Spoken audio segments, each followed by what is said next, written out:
is a win for you no matter how it comes, or does the fact that he got a stoppage, you got a decision, does that put any pressure on you to get a stoppage?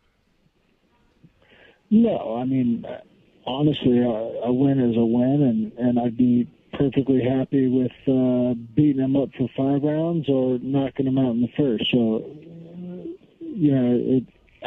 I'm just after the win and to make sure that, I finish the trilogy on top. How much has your training camps for the three fights differed? Have they been much different? Not a whole lot. He's a southpaw, so that changes, every time I fight a southpaw. But,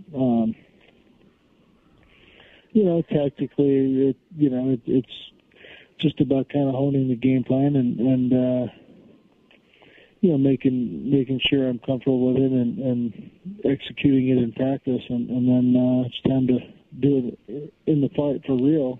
So just got to make sure I do that on Saturday. He just switched camps. He formed his own camp after leaving the Black Zillions.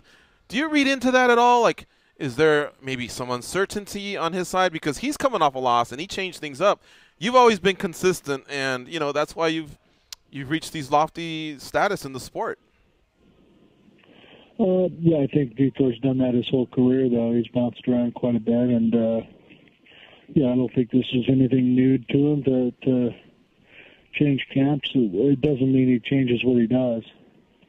Just changes who he does it with. Vitor, what about leaving the Black Zillions? Can you talk about that decision? Is this just for this camp? Is it permanent? What caused what happened in the gym that caused you to make that decision? Nothing. I had great friends. Everybody's, we have a great communication with them. It was great. The time I was there. It was great.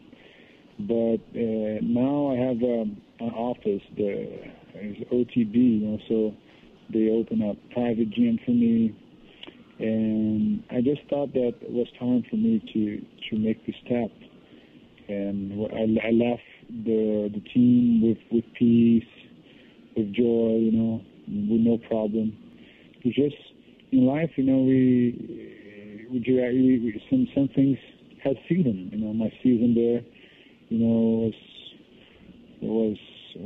Was great, and we had a great fun. I met great friends, the coaches, the fighters, great team. But it was time for me to do my career, my own thing. So, and I'm very excited for the season, and I'm happy. Right now, you're 1-1. You both have a victory over each other, but a lot of people don't look at it as being even because he beat you in a decision, but you finished him. Do you feel like there's any extra pressure on Dan Henderson to possibly maybe get a finish on you because that's what you did to him? I think, I look like this is going to be the first fight, and that's what matters for me. I don't know about him. I don't talk for people, So I'm just keeping my composure and going for to fight. I do this every week in the gym, so I'm going to go there to fight then, and the result will take care of itself. I'm just going to go there and do my best.